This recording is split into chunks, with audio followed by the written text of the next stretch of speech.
This coming Shabbat is Shabbat Mevarchim Chodesh Sivan. Every Shabbat Mevarchim, we have a very, very beautiful prayer which is chanted by the Chazan, and the congregation respond after each section, Amen. It goes like this.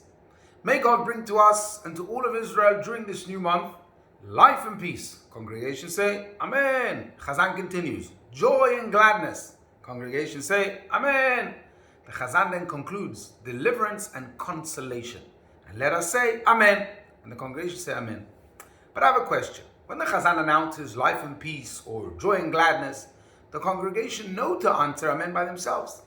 And when the Chazan says deliverance and consolation, he has to add the words, and let us say Amen, as if to encourage and ask of us to say Amen.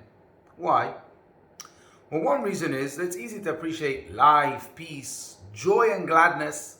Mention any of these and you're guaranteed to get a huge Amen from everyone around you. But consolation, that's a total different story. Consolation is a tough one. After a serious loss, even the most sincere consolation doesn't always work.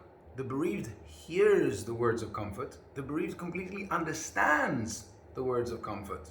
But the bereaved doesn't automatically feel consoled. It takes time. So when we're bereaved, we want to answer Amen, but our hearts and our lips, they won't move. The Chazan therefore directs us, say Amen.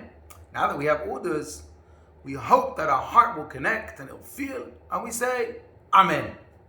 Indeed, during the last month, we have been grieving the terrible terror attacks in Israel. Over 20 precious souls have passed away for their one and only crime of being Jewish. Our broken hearts fail to grasp. Why?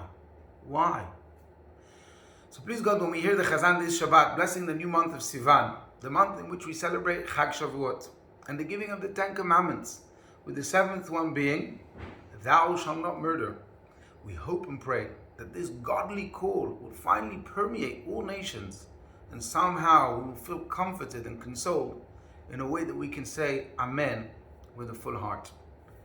But there's another reason to the above question, which is even more encouraging. You see, the last words of the Chazan, and let us say Amen, they're not only referring to the words that come before, which are deliverance and consolation. Rather, they're an additional blessing in their own right. I.e., the Chazan is saying, this month should be so full of good news, blessing and prosperity, that our lips will constantly be answering Amen to all the blessings of thanks and gratitude to the Almighty for all the amazing things that are happening. We will be constantly saying Amen for all the good news.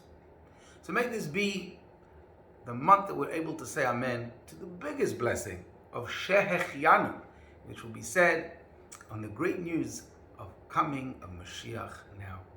Shabbat Shalom, and let us say Amen.